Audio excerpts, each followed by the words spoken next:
Hi everyone, welcome to another episode of All About Real Estate, and today we will be covering the topic of whether to buy or rent a property from the perspective of 2021. Let me talk about the biggest challenge faced by the people who are struggling to buy or rent a property. When it comes to buying a 20,000 rupees mobile phone, we watch around 10 to 20 videos on YouTube, on internet, we research about it, about its features. But when it comes to investing lakhs and lakhs of rupees, in fact crores of rupees on a property, we don't do such investigation. Before you decide to invest your life savings into a property, it's better to learn and understand about a certain things about a particular property, right? So today I will be helping you with this. There are two approaches to look at this. Number one, emotional approach. Number two, financial approach. When we talk about emotional approach, Indian mentality comes into play. Very obviously, we believe that we should have our own house. अपना खुद का मकान होना चाहिए, which is not wrong at all. The real question is when. When should you buy your own house? When is the right time for you? What is the right age for you to buy your own house? Now sometimes what happens is we fall prey to peer pressure. What we do is instead of focusing on the logic or on facts, figures, we tend to fall for other people's opinion, right? We do not think for ourselves, and sometimes we also let that opinion influence life-changing decisions that we make. So what should you do? You will learn about this in today's video. So from an emotional approach, if you decide to buy a house, if you have enough capital to invest into a house, then listen to what I have to say to you today. Whatever I will cover today will be very practical, very useful and very effective for you. So stay tuned. Some people believe that a house is an asset, whereas some believe that it's a liability, because it includes maintenance charges, renovation charges like plumbing costs, painting costs, or implementing new technologies, maintaining the house, paying the house help for the same, gardening charges, and there's a huge list for this. Talking about a house being an asset. Basically, asset is something that generates revenue for you over time. So your house is not an asset until and unless you put it out on rent.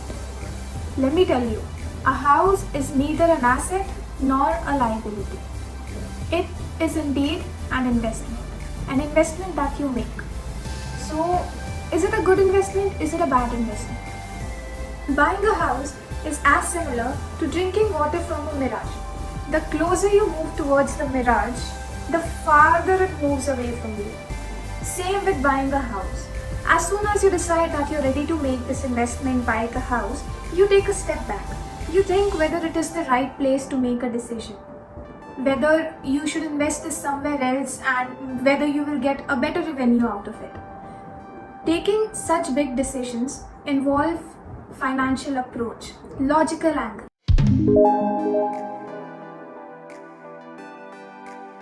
Now, let's assume that you move into a town or a city for 15 years and you have to decide whether you have to buy or rent a property over there.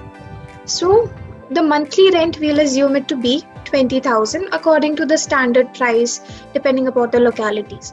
Okay, the tax benefits we are considering to be 30%.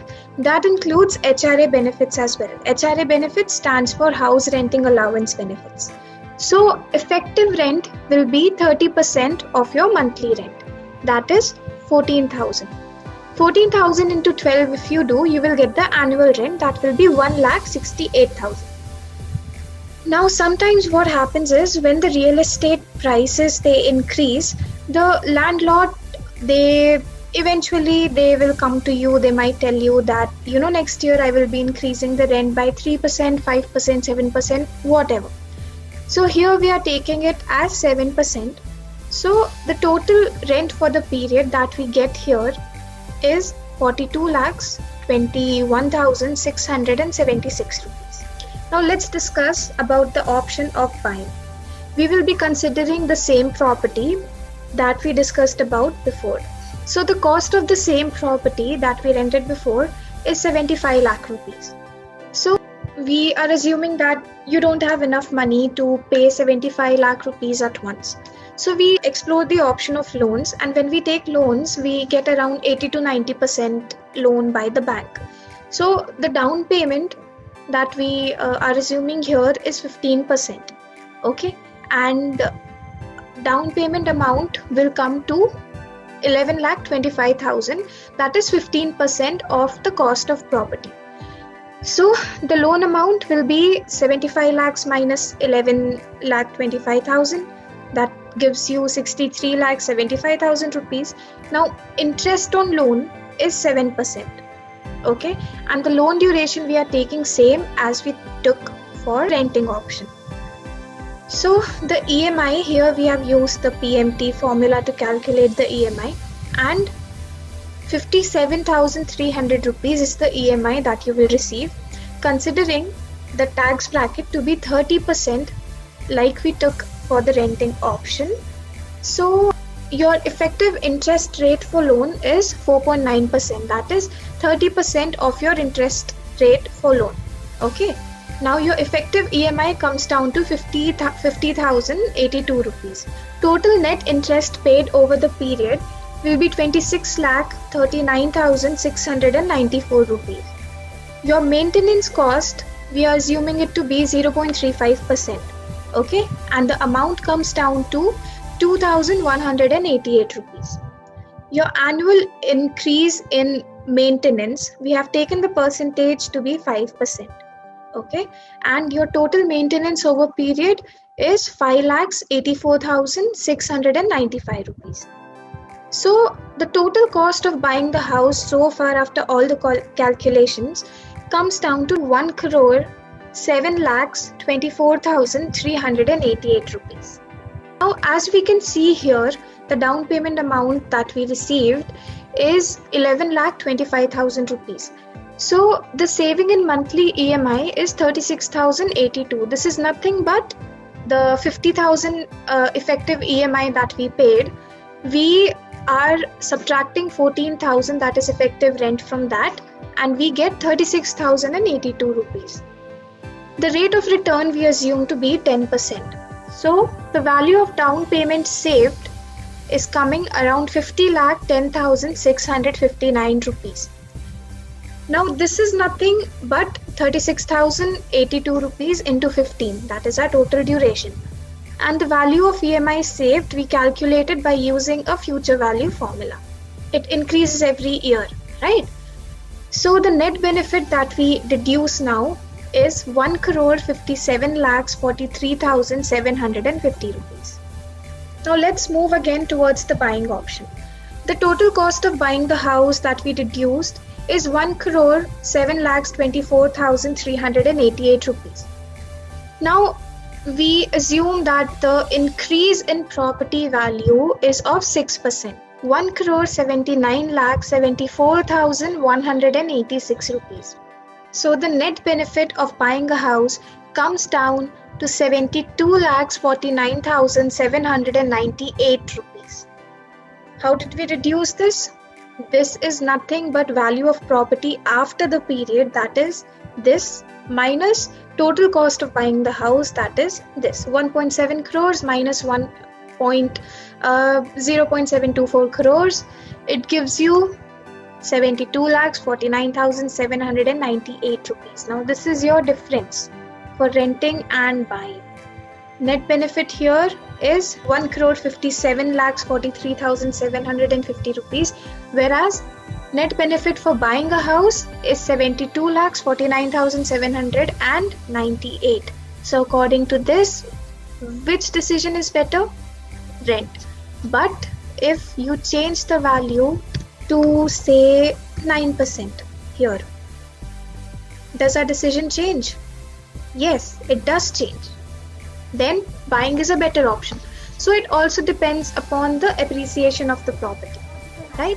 So now that we have covered both approaches towards buying a house or renting a house, I hope it will be easier for you in the future to make a decision based upon all the facts and figures given in the video. Now, I would also like to include a few pros and cons of whether to buy a house or not, or if you're renting a house, what are the pros, what are the cons, if you're buying a house, what are the pros, what are the cons. So here it goes. Pros and cons of renting a home.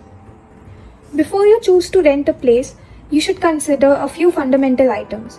Here are some pros and cons of renting a home. Number 1. You get more flexibility and freedom. You can make a quick decision to move out, especially if you have a month-to-month lease. Number 2. You have no responsibility to maintain the rented area. You can tell your landlord that he or she will do all the repairs and maintenance for you. Number 3. Renting may be cheaper than owning a house. Also, because you aren't footing the bill for repairs or maintenance, you know exactly how much you will be spending at the end of the month. Number 4. If you work or travel frequently, then renting a house or an apartment is a better decision, as you won't have to burden yourself with the responsibility of maintaining the property. Number 5. You get opportunity to live in better areas as no commitments are required. Number 6. You receive HRA benefits. As discussed, it stands for House Rent Allowance Benefits. Number 6. You save on monthly EMIs. Number 7. Savings on down payment. Number 8. High net benefits annually. Coming to the cons of renting. Your landlord can increase the rent at any time. Number 2. You cannot build equity if you're renting a property. You cannot make any changes to your house or your apartment without your landlord's approval. Number 4. Many houses available for rent have a no pets policy. So if you're an animal lover, find a place to rent that allows pets. Your landlord can evict you at any time. She can put the property up for sale to make a profit if the real estate values increase. Next is, you are bound by the rules and obligations in your lease agreement. Pros and cons of buying a home. Just like there are some benefits and disadvantages of renting a home, there are several pros and cons to buying a home. The following list can help in making a final decision. Buying a house can give you a feeling of stability and settlement. There is also the pride of owning a property. There is complete freedom of redecorating and renovating the property as you are the owner. Buying a house can serve as an investment. You can buy it and then rent it out to earn monthly profits. Number 4. Tax benefits. You can deduct your mortgage interest payment. Plus, you build equity while paying off your loan. You have complete freedom to live however you want. You can have pets, you can change appliances, you can renovate and much more without anyone stopping you. You have your own privacy. You have security. You have quick access to loans. Now coming down to cons of buying a home. Owning a house requires more responsibility. You have to pay for your own maintenance or make time to take care of the household projects yourself. Number 2, a home is not a liquid asset. This means that if you ever plan on selling your property, it may not be as quick of a process as you expect. Number 3, although you don't have to pay rent every month, property taxes can go up. Number 4, you can lose the value of your property over time instead of gaining it. You can end up selling a house you bought for the exact same price. When considering inflation, this means you lost money on your investment. If you are a restless soul, home ownership might not be good for you as it provides less mobility. Buying a house can be much more expensive than renting one. Your monthly expenses may vary depending on what you need for the house. You might not spend much one month, but may end up spending lakhs on roofing the next. Now let's rewind to the starting of the video. I mentioned that if you want to buy a house, when is the right time to buy a house? See, if you are in your 20s, buying a house will include loans, right? And you don't want to be burdened under loans. You want to invest your money somewhere else where it will help you to grow. When you have settled, when you know where you are exactly, that is the best time for you to invest in a home. If you are in now, the prices are very minimal. You can go ahead, check the prices, go through all the details that I've mentioned before, check it for yourself and then buy a house. And if you are someone who has to move a lot and who cannot commit to one place because of work or you're traveling, commit to renting. Thank you for staying tuned with us for this long. I hope the video was helpful and you have a clear picture now whether buying or renting is a better option for you based upon your convenience. Now, thank you for staying tuned. I hope you guys are wearing masks. It's getting crucial out there. Stay inside your home and take care of yourselves. Thank you. See you in another episode of All About Real Estate.